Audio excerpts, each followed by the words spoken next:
Raríssimas, raríssimos e raríssimas, bom dia, René de Paula Júnior falando aqui no Radinho de Pilha, 21 de fevereiro de 2024, quarta-feira, um alerta, amanhã quinta-feira, muito cedo, eu vou ter que embarcar para Lençóis Paulista, cidade que eu ainda não conheço, porque eu, com muita honra, fui convidado para participar do meu segundo TEDx, meu primeiro TEDx quando foi, meu Deus do céu, faz 12 anos, faz tempo, né, no TEDx FIAP, fui convidado para participar do TEDx Lençóis Paulista, eu vou dar o link aqui para vocês. O evento vai ser na sexta-feira, mas eu vou na véspera, então na quinta eu certamente não vou conseguir gravar. Na sexta, talvez, na volta, quem sabe, provavelmente eu vou estar empolgado com histórias para compartilhar com vocês, eu consiga gravar alguma coisa. Se eu não gravar na sexta, eu gravo no sábado, eu não quero deixar uma janela tão grande assim de tempo. Eu estou empolgado, meu material já está pronto, eu vou ter 18 minutos para falar, né, o que é um desafio, porque aqui a gente acabou se habituando a conversas um pouco mais longas, mas felizmente, talvez pelo tempo que eu trabalhei há muito tempo atrás, né? Antes de trabalhar com internet, eu trabalhei um tempo em TV. E em TV não tem nada mais sagrado do que a questão de time, de tempo, né? E acho que todo mundo que trabalha com TV, sobretudo TV ao vivo, como eu já participei, você acaba engolindo um reloginho, você fica parecendo aquele jacaré do Peter Pan que faz tic-tac, né? Então, para mim, a questão de limites de tempo é só me avisar com alguma antecedência, você tem 40 segundos, você tem 1h30, eu consigo mais ou menos me adequar. Né? Aqui no Radinho eu tento, eu sei que às vezes eu extrapolo, espero não estar abusando da paciência de vocês, já fiz inúmeros experimentos com duração para cá, duração para lá, tem gente que gosta, tem gente que não gosta, mas eu acho que eu tenho aproveitado, talvez, né, o fato de estar sem nenhum job maior na mesa para me estender um pouco mais, mesmo que isso vá na contramão do mundo do TikTok, né, na contramão desse distúrbio de atenção coletivo, que se tornou a civilização moderna, é porque simplesmente eu acho que algumas ideias merecem um pouco mais de tempo. Né? Aliás, até já vou ressuscitar isso, acabei de me lembrar. Eu cheguei a participar uma vez também, uma honra gigante, do Café Filosófico, que é um programa, se não me engano, patrocinado pela CPFL e que passa na TV Cultura. Eu tenho um episódio, está disponível online, e é uma das coisas que eu insisti ali, que a pior coisa que você pode fazer com qualquer um é acelerar. Acelerar além do ritmo que a pessoa é capaz de gerenciar suas próprias decisões, o próprio processo digestivo das informações. Pois bem, então vamos voltar aqui. É até interessante essa questão de acelerar, porque em suma, então amanhã nada, sexta, incerteza quântica. Mas a gente volta de qualquer maneira, provavelmente com histórias boas. Eu acho que eu vou conhecer gente bacana, são 30 palestrantes, quem estiver assistindo vai ter uma overdose, não é? Eu não vou ficar até o final, eu quero voltar para casa, é uma data especial para o casal, eu não costumo sacrificar minha vida familiar por trabalho, mas vocês terão notícias. Por onde a gente começa? Comecemos pelo Sol, comecemos por Amaterasu, não sei se é assim que fala, ou se é Amaterasu, meu japonês é absolutamente inexistente, eu só sei contar até 10 porque eu fiz artes marciais quando era criança, não é? Mas vamos chamar Amaterasu, acho que soa melhor, pelo menos para mim. Amaterasu, a divindade suprema na religião shintoísta japonesa, o ChatGPT, na verdade o Copilot da Microsoft, me informou que a divindade suprema no shintoísmo, ela nasceu do olho esquerdo do pai. A divindade suprema é filha de... Bom, e o outro cara, eu não sei. E ela tem vários irmãos, um irmão é a lua, o outro irmão é a tempestade. E um belo dia, quando alguém sacaneia e ela se esconde, aí não tem mais sol no mundo, e eles fazem algum tipo de engodo, ardil, e aí o sol volta e pronto, temos um mundo com sol. É uma história bastante desconcertante, né, como quase todas, mas, bom, pelo menos eles adoram o sol, eu já fico... Se o sol para mim, já é um bom começo, né, porque convenhamos, a gente só está se mexendo, só está falando aqui, porque há alguns bilhões de anos, alguma certa forma de vida descobriu que, olha, esse fóton empurra um elétron, esse elétron que está sendo empurrado, eu posso ficar jogando ele de lá para cá e posso fazer ele simplesmente movimentar uma revolução biológica no planeta inteiro, simplesmente com elétrons que estão sendo empurrados pela luz do Sol. Então eu tenho uma gratidão contínua, né, por essa generosidade nuclear acima das nossas cabeças, tanto que o desktop do meu PC é um sol, o desktop do meu celular é um sol, mas vamos lá, vamos deixar o sol um pouco de lado, a gente vai falar de outras coisas mais cósmicas também. A questão é que eu estava vendo um vídeo curtinho de um canal de ciência sobre uma nova partícula desconcertante que foi chamada de Amaterasu. Pois bem, a Terra está sendo bombardeada continuamente por aquilo que é meio que erroneamente chamado de raios cósmicos. Não são raios, são partículas. Cósmico, tudo bem, vem do cosmos, mas não são raios, certo? Raio não. Raio parece coisa de filme de alienígena. Não, mas não, são partículas que vêm de tudo quanto é canto. O Sol despeja uma quantidade brutal de partículas em cima da gente o tempo inteiro. Né? A gente está num período de máxima aí, toda hora tem alguma explosão solar, alguma labareda, uma ejeção coronal, né? Mas não vem só do Sol. Tem partículas que vêm de tudo quanto é canto, porque o universo é vasto, né, bastante inquieto, inclusive, e a gente está recebendo essas partículas o tempo todo. Por sorte, a gente tem uma atmosfera, senão a vida ia ficar muito mais difícil. E faz algum tempo já os cientistas colocam, sabe, em deserto, no deserto de Utah, sei lá, algum lugar que não atrapalhe ninguém, eles colocam antenas, radiotelescópios, para perceber se alguma dessas partículas atravessou a atmosfera, porque a nossa atmosfera a gente devia ter um culto à atmosfera. Vamos fazer uma nova religião baseada na atmosfera. Aliás, se alguém tivesse feito uma religião baseada na atmosfera, quem sabe a gente não tinha sacaneado a atmosfera dessa maneira. Agora é tarde. Pois bem, então, recentemente, acho que foi esse ano agora, boom, os sensores detectaram um bombardeio, uma chuva de partículas que indicava que aquilo eram os restos, eram os escombros de uma partícula muito energética, muito maior, tão grande que eles resolveram dar o nome de Amaterasu. Não grande em termos de tamanho, mas em termos de energia. Né? Amaterasu, essa deusa solar japonesa. A quantidade de energia é tão completamente descomunal, a quantidade de energia de uma única partícula era de 224 hexaelectronvolts. Não vou traduzir isso porque nem eu mesmo tenho uma ideia, deve equivaler a uma tijolada na testa, mais ou menos isso. Né? Mas para uma partícula que é uma partícula elementar, talvez um próton, que ridículo, com a energia de uma bola de beisebol, não é?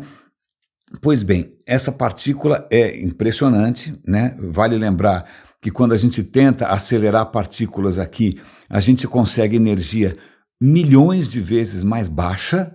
Então, se você for lá para o CERN, né, lá em Genebra, aproveita e dá um abraço no Tim Berners-Lee, o cara que inventou a web, a internet, né, vai lá dar um abraço nele, tem que consolar, porque, coitado, ele deve estar olhando o que a invenção dele virou, deve estar deprimidíssimo. Pois bem, então, no CERN, que tem aquele acelerador, que é um círculo, as partículas ficam dando volta que nem uma louca até atingir uma velocidade próxima da velocidade da luz, 99,9, ali a gente consegue uma energia 20 milhões de vezes menor. Né? Então veja, caiu do céu uma partícula e veio de onde?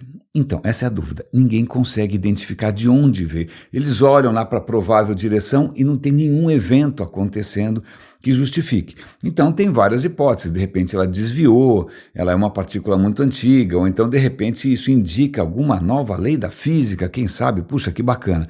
Mas, na verdade, a Amaterasu, lamento informar para os fãs do shintoísmo, não é a partícula mais impressionante que já caiu na cabeça da gente aqui.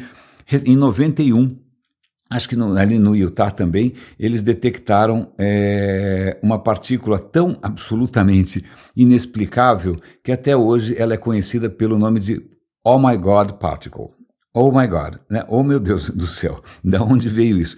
Que teve, ao invés de 200 e pouco, teve 300 hexaelectronvolts, né? Então veja, o universo é um lugar bastante inquieto, raios cósmicos estão caindo na nossa cabeça o tempo todo, e eu vou conectar isso com duas notícias interessantes que têm a ver talvez com, sei lá, com o futuro, já que a gente está falando assim.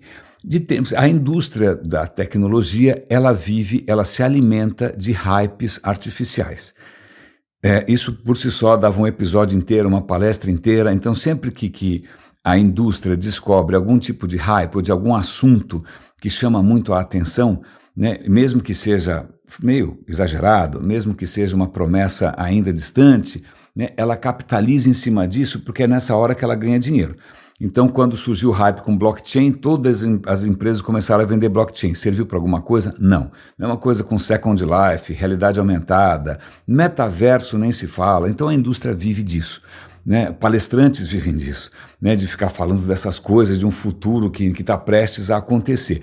E entre várias coisas que deveriam estar prestes a acontecer, é a bendita supremacia quântica. A cada 6 meses alguém diz que conseguiu fazer finalmente um computador quântico que consegue calcular coisas absolutamente magníficas, extraordinárias e dificílimas num tempo que demoraria, num computador normal, uma eternidade.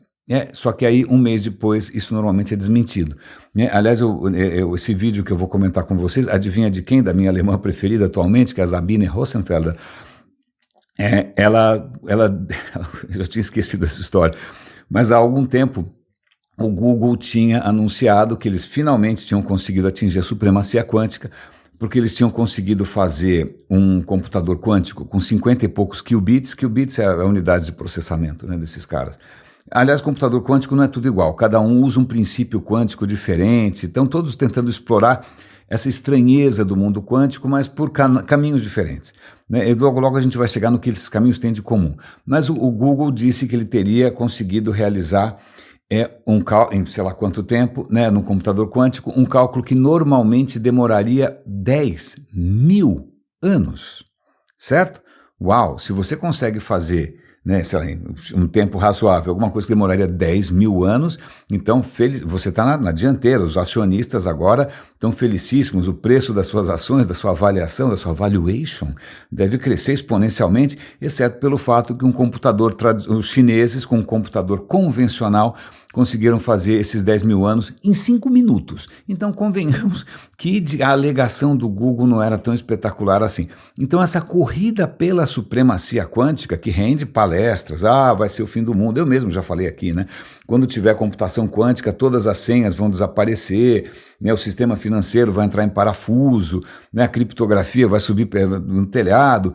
Pois bem, recentemente a IBM também anunciou que tinha conseguido com 127 qubits, né, quase mais do que o dobro desses do Google, também tinha conseguido fazer um cálculo que seria absolutamente inviável num computador convencional. Isso era uma coisa muito promissora, saiu no New York Times, uma beleza, só que não, pouco tempo depois, né, outros pesquisadores com computador convencional conseguiram fazer isso num tempo menor e com melhor qualidade, com melhor confiabilidade. E o pior é que a IBM tinha escolhido um problema completamente esotérico, que eu vou ser absolutamente incapaz de dizer o que é. Eles estavam vendo a evolução do não sei do que no 2D. Era um problema teórico que não tem nenhuma aplicação prática, né? Eles estavam escolhendo, meio de marmelada, um problema que tem cara de quântico, né? Só que, veja bem, não durou muito. Então, essa saga pela supremacia quântica, ela fica tendo é uma coisa meio maníaco-depressiva, né? Vai e volta, vai e volta, vai e volta. Mas o que é interessante é que, vou dar link para um outro artigo, um outro vídeo, na verdade, acho que é um artigo mesmo, demonstrando que um inimigo da computação quântica são os raios cósmicos. Simples assim. Por quê? Para você fazer um computador quântico funcionar, você tem que produzir um tipo de entanglement, de ligação muito tênue entre duas partículas num estado quântico. Esse estado é muito frágil, ele dura muito pouco, ele pode durar frações de segundo, pode durar eventualmente alguns segundos, mas manter esse estado é muito difícil porque qualquer coisa interfere. Agora, adivinha o que você praticamente não consegue controlar? A interferência dos raios cósmicos. A Sabine explica isso, que um dos problemas da computação quântica é isso. Muito erro, né? É sujeito à interferência, então tem muito erro, você tem que ter algum tipo de correção de erro. Para ter correção de erro, você tem que ter redundância. Para ter redundância, os computadores ficam gigantes, perdem eficiência. Aí tem gente definindo que dá para fazer conta, mesmo com uma certa tolerância a erro. Bom, aí já entra no meio do mato, a gente não vai entrar nesse pantanal, né? Mas o que é interessante é perceber que o universo, né, acaba afetando as nossas perspectivas de tentar fazer alguma coisa funcionar com os raios cósmicos. E aí eu vou pegar carona com uma outra história, porque se tem um hype que volta a cada 5 meses, é o da fusão nuclear, né, que em algum momento a gente vai conseguir, já que a gente está falando de Amaterasu, do Sol, vamos falar de Atom, né, o deus Sol egípcio, por que não? Não é? inspirado nessa fusão nuclear contínua acima das nossas cabeças, que a gente ia salvar a nossa própria pele, né, gerando energia através da fusão nuclear. A fusão nuclear é um processo limpo, é um processo, em princípio, limpo, que não vai gerar resíduo, em princípio ela funciona com combustível bastante abundante, então ela é o contrário das usinas nucleares de hoje, que, vocês sabem, são colossais, gigantescas, as pessoas morrem de medo, geram lixo atômico tóxico, para você produzir o combustível também é outra desgraceira, né? E muitos países realmente não querem nem chegar perto. E é nesse ponto que, bom, primeiro que essa história de fusão, a cada X meses alguém diz que a gente está muito próximo, mas já faz 20 anos e provavelmente vai demorar mais 20 anos, até lá o planeta já acabou. Mas o que a Sabine fez um vídeo também interessante, criticando frontalmente o governo alemão, ela inclusive chama os caras na chincha em alemão, né? Os parlamentares, é que a Alemanha, por razões mil, ela simplesmente bloqueou qualquer tipo de iniciativa de energia nuclear. Ponto. Ok, talvez, sei lá, você também, não sei se você gostaria de ser vizinho, né, de uma usina atômica, sei lá eu, né, mas acontece que essa história de energia nuclear não é uma questão muito simples. Sim, as pessoas têm medo, sim, houve acidentes, né? Mas quando não há acidente nenhum, as coisas funcionam estupidamente bem, né? Energia funcionando magnificamente em vários países como França, Bélgica. Ela mostra o mapa da Europa, quantos países usam energia nuclear sem problema algum, né? Mas alguns países, talvez atendendo a essa ansiedade popular, né, para ganhar eleições, etc. e tal, falam, não, a gente não vai expor vocês a esse risco.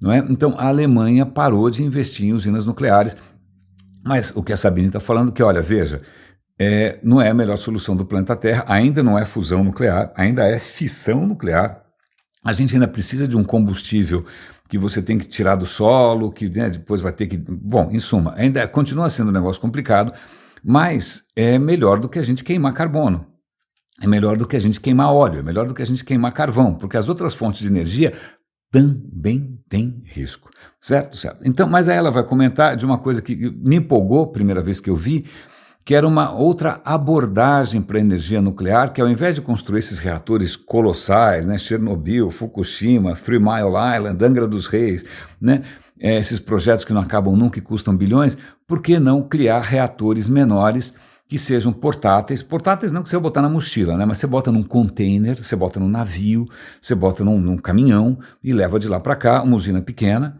né, que gera alguns megawatts, e por que você não faz uma coisa dessas, né? Então, existem várias startups propondo a reatores nucleares modulares, que você pode levar de lá para cá, ele é praticamente fechado, selado, e eles funcionam não à base de urânio, quase toda usina nuclear funciona à base de urânio, eles funcionam à base de um outro elemento químico que é o tório 90. A questão é que o tório, por que tório e não urânio? Primeiro que o urânio é assim, quando você fala que o negócio é movido a urânio, não é o urânio que você encontra, você pega na rua, né? Bom, não tem urânio na rua, mas você tira o urânio do chão e põe para funcionar. Não. O urânio tem vários isótopos, ele tem várias variações, algumas são mais instáveis, algumas elas quebram mais fácil. Então, para a usina nuclear funcionar, você tem que separar o urânio mais estável do urânio mais instável, porque o que te interessa é aquele que quebra fácil, aquele que vai liberar energia mais fácil. Esse processo de não só de extração do urânio, mas também de purificação, de concentração do urânio, é um pesadelo, né? Gera resíduo. O que você faz com o urânio que sobrou? Vira lixo tóxico. Você nem usou essa porcaria, pronto, já não tem mais nenhuma utilidade para isso, não é? Vale lembrar uma vez que acho que o Irã estava tentando desenvolver armas nucleares, né, e para concentrar o urânio ele usava centrífugas e felizmente o serviço secreto, não sei se foi israelense ou americano, conseguiu injetar um vírus de computador e as centrífugas todas pifaram, né? Pelo menos a gente adiou um pouco qualquer sonho delirante do Irã, né, de ter alguma arma com poder divino de sei lá de quem. Mas voltando, então tório tem uma vantagem, tório é mais abundante, ele é muito mais abundante que o urânio. Na verdade, ele é tão abundante que ele é jogado fora, né? Quando vários processos de mineração, quando os caras acham tório, jogam fora o raio do tório. Segundo, porque o tório é tório, não precisa, em princípio, refinar tanto assim. O refino do tório não é tão custoso, não é tão trabalhoso. Em terceiro lugar, o modo de funcionamento desses reatores é um pouco diferente. O que eles estão propondo são reatores de sal fundido, porque normalmente em reator nuclear você pega o urânio, você faz umas barras de urânio, certo? E você tem que, essas barras vão começar a esquentar que nem umas loucas, você tem que resfriar o tempo inteiro, né? E essa água quente, a água fica quente, vira vapor, né? E é esse vapor que você usa para movimentar turbinas e gerar energia, certo? Certo. O problema é, se você corta o abastecimento de água, o negócio continua esquentando sem parar e a coisa desanda. Foi o que aconteceu em Chernobyl, foi o que aconteceu em Fukushima, foi o que aconteceu em Three Mile Island, não é? É como se você estivesse fazendo uma explosão em câmera lenta e de repente a câmera lenta não é mais câmera lenta e o negócio vai embora, né? No caso do tório, a abordagem é diferente, eles estão usando como se fosse um sal, né, um sal derretido, que o que acontece é o seguinte, se por acaso algum componente falhar, né, abre o ralo e o negócio para, ponto. É simples assim. Ela teria, em princípio, mecanismos de segurança que a coisa não tem como desandar. Em princípio, a coisa não tem esse risco de destrambelhar e explodir. Não, se a coisa parar de funcionar, ela simplesmente desliga, né? Então, ela menciona duas startups, que uma delas é holandesa, se eu não me engano, a outra eu não lembro de onde que estão propondo fazer reatores que cabem num caminhão ou num vagão de trem, que geram de 40 a 100 megawatts, tá bom? Então, isso já está se tornando viável, é para daqui a 5 anos, não é fusão, né? Mas a vantagem é que você pode juntar vários desses módulos, gruda um no outro aí você gera quantos watts você quiser, né? Você pode eventualmente, você tem uma indústria, você tem uma fundição, alguma indústria que consome muita energia. Você pode desplugar da rede e plugar direto numa caixinha dessa, né, um caixotão desses. Então tem várias vantagens interessantes e o que a Sabine está fazendo é chamando a atenção do governo alemão para deixar de ser, sei lá, né, apavorado e começar a investir nisso também. Eu acho eu não sei, eu como leigo, né, interessado, eu acho essa ideia particularmente interessante. Mas ontem eu descobri que eu comi bola. Aliás, ontem foi um dia que os jornais me chamaram a atenção para duas figuras que são absolutamente centrais para mim. Um deles é um artigo muito interessante sobre o Spinoza. Vocês sabem que eu tenho um especial apreço pelo filósofo judeu e holandês Spinoza, se bem que o Spinoza, ele é 1600 e bolinha, né, em Amsterdã.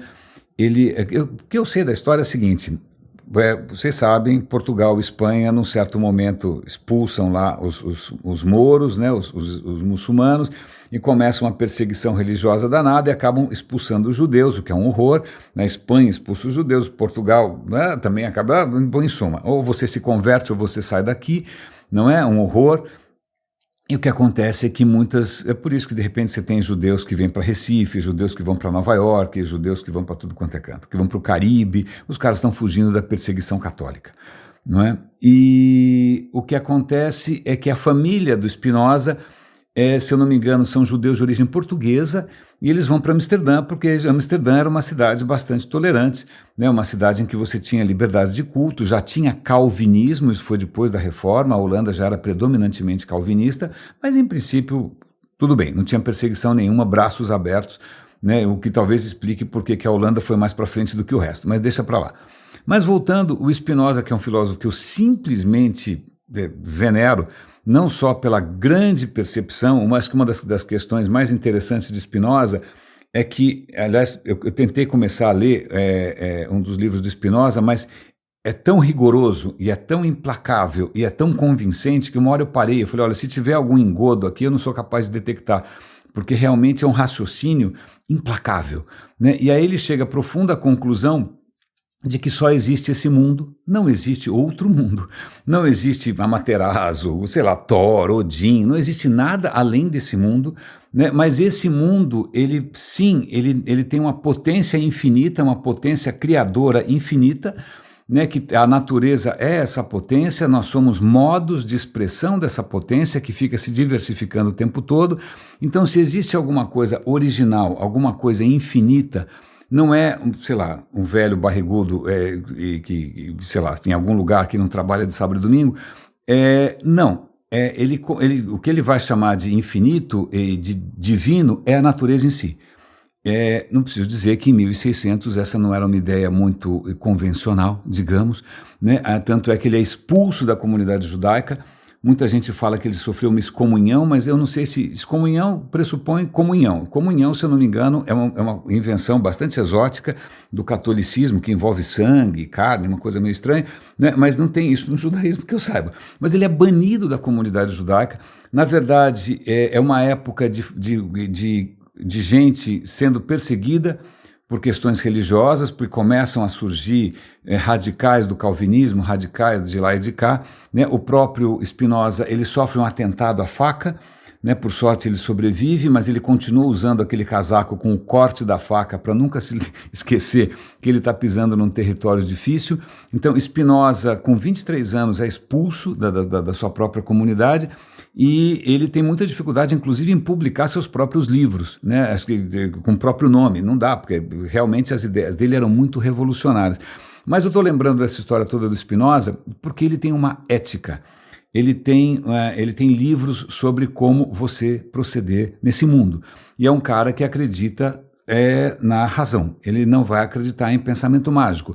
Ele vai ser contra qualquer tipo de tribalismo, nacionalismo, coisas místicas, esquece. Não, nós somos capazes de levar uma vida ética, uma vida digna, sem cair em falsos infinitos, em fantasmas, em fantasias, em sofrer à toa. Então ele tem toda uma filosofia ali que eu acho extremamente interessante. Eu vou dar links aqui para a Escola Nômade, que o Luiz Fugante fala muito a respeito do Spinoza. Eu fiquei felicíssimo que nessa última viagem a gente foi a uma livraria francesa absolutamente maravilhosa, ali perto do Metropolitan, e eu achei uma edição original do Gilles Deleuze, que é um filósofo francês extremamente provocativo, né, falando justamente sobre a ética de Spinoza. Então, por que eu estou falando essa história toda? Porque eu vou dar link para um artigo que mostra que talvez seja na hora da gente relembrar, né, o Spinoza não só pela sua filosofia, mas pelo seu comportamento. Uma das coisas mais difíceis, né, para os críticos de Spinoza é que o cara era bonzinho, ele não tinha nada do que falar dele, ele era um cara ponderado, ele não tinha vícios, ele não fazia nada errado, né? Ele tinha uma vida correta, ele era um cara ético, ele não era um pecador enfiando o pé na jaca, na esbórnia, né, enganando os outros, não. Ele tinha descoberto uma maneira de levar uma vida perfeitamente ética sem se pautar por 10 mandamentos, sei lá pelo quê, né? E isso para o pessoal que acha que o monopólio da moral, né, o monopólio do bem, vem de algum livro sagrado, isso é especialmente incômodo, né? Então acho que esse artigo está tentando mostrar que sim, né? Que sim, talvez esteja na hora, nesse momento de radicalismos de novo, antissemitismo do Lula, né? Antissemitismo de meio mundo, de fanatismos daqui e de lá, gente que se acha com um monopólio do que é certo, o que não é certo. É perfeitamente possível você levar uma vida digna, correta, você imaginar uma sociedade justa, sem apelar para qualquer tipo de discurso metafísico, pensamento mágico, ideologia massacrante, seja o que for, né? Então eu achei legal esse resgate de um dos pais do iluminismo. Eu acho, pessoalmente, que na verdade o otimismo do Spinoza com relação à razão é um pouco excessivo, né? Porque realmente o que a gente está vendo, e os exemplos são cotidianos, não é? A nossa capacidade para a razão, ela é relativamente limitada, porque como já dizia Hume, que é outro filósofo maravilhoso escocês, né, a razão é escrava da emoção. Você sente primeiro, racionaliza depois, né? O corpo sente primeiro e depois você vai dar um nome para essa emoção. O que inclusive, eu estou fazendo uma divagação gigantesca, porque isso está na minha cabeça, né? Quando os estoicos falam não, quando uma desgraça acontece com você, é você que dá sentido à desgraça. Ela só é uma desgraça se você quiser encará-la como uma desgraça. Você, como filósofo, como homem racional, você pode dar o sentido que você quiser. Bonito, mas eu pessoalmente acho uma balela, porque o corpo reage primeiro, né? O corpo reage primeiro, você fica com medo antes de dar um nome para isso, você fica ofendido antes de dar um nome para isso, você se sente injustiçado antes de dar um nome para isso.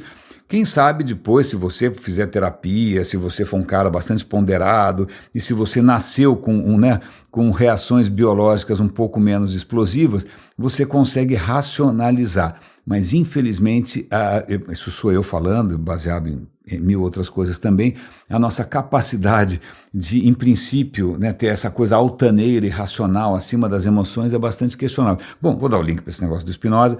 E também ontem eu percebi que eu comi bola, talvez por causa da viagem, né, eu esqueci de celebrar aqui com vocês o dia de Darwin.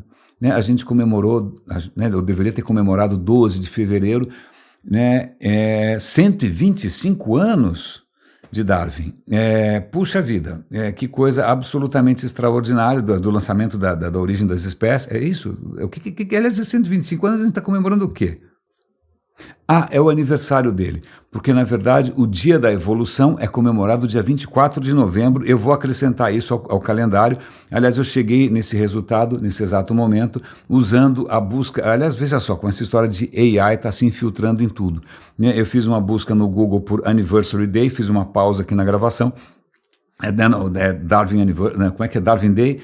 E aí ele me explicou que, então veja, o Google já está começando a inserir essas coisas do Gemini na própria busca, o que é meio preocupante. Fica aqui só um pequeno comentário, porque até então, quando você procurava alguma coisa no Google, ele dava link para o site fonte, que eventualmente ganhava dinheiro com isso, exibia anúncio, né, podia vender uma assinatura, etc. e tal. Agora o Google ele mastiga e devolve para você mastigado a informação, e quem gerou a informação não ganha nada com isso. Mas, pois bem, foi o aniversário do Darwin, dia 12, em novembro a gente volta para comemorar aqui o dia da evolução, e eu tenho um especial carinho, estou lendo o texto original dele, né, da origem das espécies. A escrita dele é uma delícia, a escrita é super cuidadosa, porque ele sabe muito bem onde ele está pisando, né?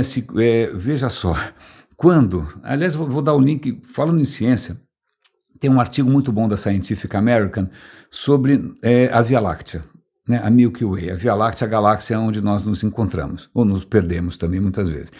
E o artigo é tão bem escrito, é escrito de uma maneira tão poética, ela vai voltar para os primeiros humanos que começaram a analisar o céu. Pode ser na Mesopotâmia, os caras lá tentando prever o movimento dos astros, medindo ali com o braço estendido, com algum tipo de régua, tentando acompanhar as estrelas, tentando entender, ver se tinha alguma correlação, fazendo horóscopo. E aí ela até explica um pouco do horóscopo mesopotâmio, não coincide com Libra, Virgem, Sagitário e Capricórnio, não tinha nada a ver, são signos completamente diferentes, né, tentando enxergar nos astros, porque a ideia dos caras é que aquilo tudo era uma mensagem cifrada, sei lá de quem, de alguma divindade exótica, não é? E aí isso avança para gregos que de repente começam a ter instrumentos muito mais precisos, conseguem prever eclipses, né, conseguem ter um pouco mais de avanço, de definição, e aí ela chega finalmente no momento em que a gente tem um telescópio como Gaia, né, que mapeou 2 bilhões de estrelas, que consegue detectar a composição de cada uma delas. Se ele sabe a composição, se tem mais metal, menos metal, ele sabe a idade. Se várias estrelas com a mesma composição, com uma idade parecida, tão próximas, talvez isso seja sinal de que elas tenham nascido ao mesmo tempo, né, e elas estão fora de lugar, porque a Via Láctea não nasceu pronta, aliás, nada nasceu pronto, lamento textos sagrados, não é mesmo? A Via Láctea começa a se formar há uns 12 bilhões de anos, logo depois do começo do universo, uma nuvem gigantesca de pó e gás, ela começa a se formar, e aí outras galáxias começam a ser atraídas, e aí é uma pancadaria, aí eles vão contar de várias pancadarias, que há 6 bilhões de anos uma outra galáxia gigante acertou a Via Láctea no meio, foi absorvida. É muito movimentado essa coisa cósmica, não é aquela coisa de caixinha de relógio, né? O Deus relojoeiro, que Deus relojoeiro, que nada, a coisa é uma pancadaria toda, é por isso que de vez em quando vem uns raios cósmicos insanos cair na nossa cabeça. Agora, por que eu lembrei, como é que eu fui me perder nessa história toda das galáxias e do texto tão bonito dessa moça?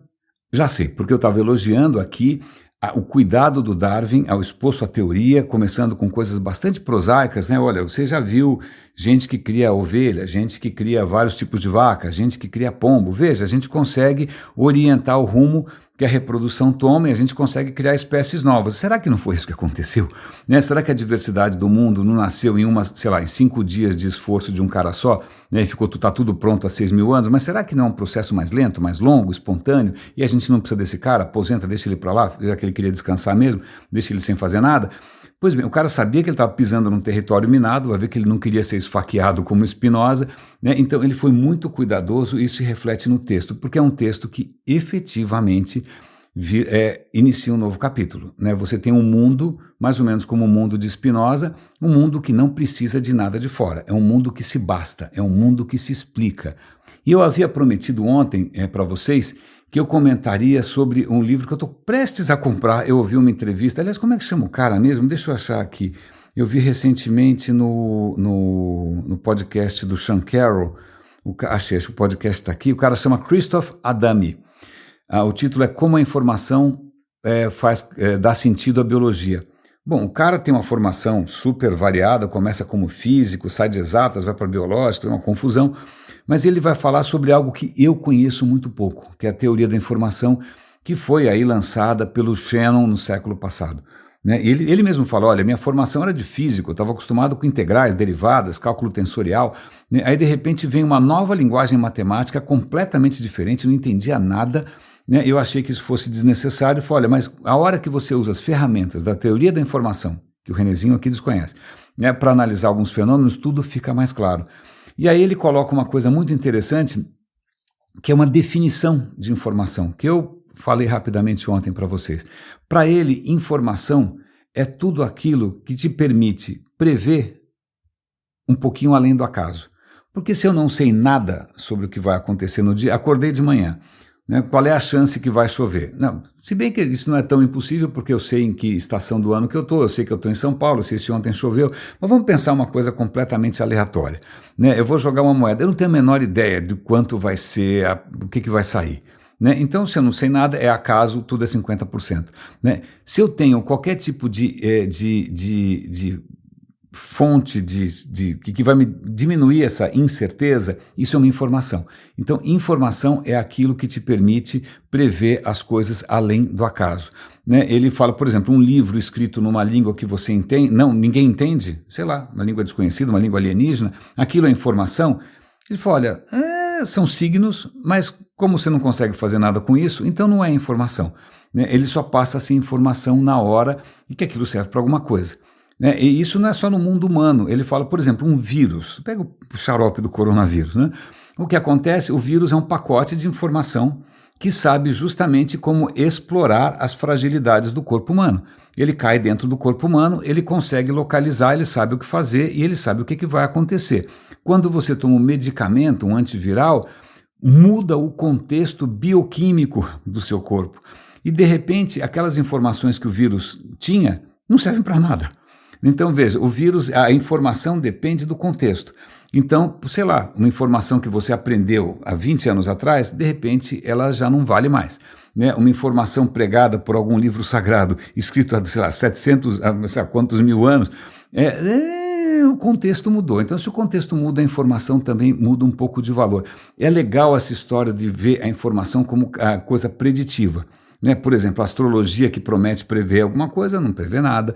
Né? Várias coisas que prometem prever alguma coisa, também não prevê nada. É um monte de conhecimento que não tem a menor capacidade preditiva. Então, vamos chamar informação tudo aquilo que te permite, e não é, de novo, um monopólio humano. Bactérias conseguem prever, né? Criaturas conseguem prever, mas o que é muito interessante é que talvez o próprio processo da vida seja um processo que você consegue entender a partir da informação.